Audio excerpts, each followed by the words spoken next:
Pria itu mencuci rambutnya dengan deterjen kedaluarsa dan tanpa ia sadari, hal itu meracuni beberapa ikan di sekitar pulau. Malam itu, ia pun memakan ikan panggang tersebut. Akhirnya ia bisa menikmati daging untuk pertama kalinya. Di malam harinya, beberapa burung memakan sisa ikan panggang itu. Dan keesokan harinya ia menemukan bahwa burung-burung itu juga keracunan.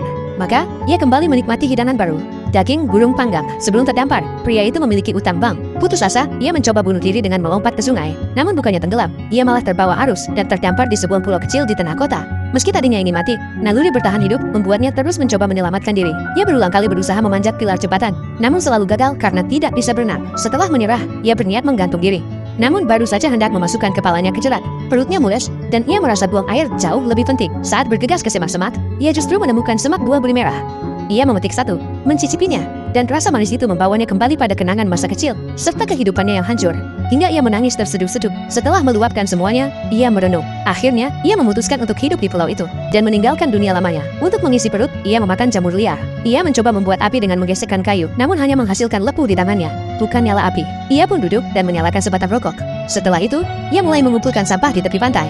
Merasa semuanya mungkin berguna suatu saat nanti. Di antara tumpukan sampah, ia menemukan perahu bebek yang sudah rusak, dan menjadikannya rumah kecilnya.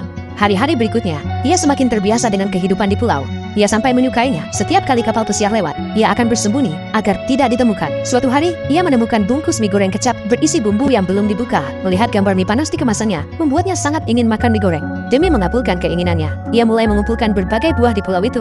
Namun ketika dihancurkan, buah-buahan itu tidak bisa dibentuk menjadi mie. Hingga suatu hari, ia melihat kotoran burung di perahu bebeknya. Ia pun mendapat ide. Burung pasti memakan biji-bijian. Maka, ia mengumpulkan kotoran burung itu dan membuka sebidang tanah untuk ditanami. Setelah lahan selesai dibersihkan, ia menguburkan kotoran burung sebagai pupuk dan membuat orang-orangan sawah dari setelan jasnya. 3 bulan kemudian, ia sudah sepenuhnya beradaptasi dengan kehidupan barunya. Ia bahkan rutin berolahraga, dan keringatnya ia kumpulkan sebagai bumbu makanan. Suatu hari, ia mendapati biji-bijian itu telah tumbuh. Harapan pun muncul dalam hidupnya.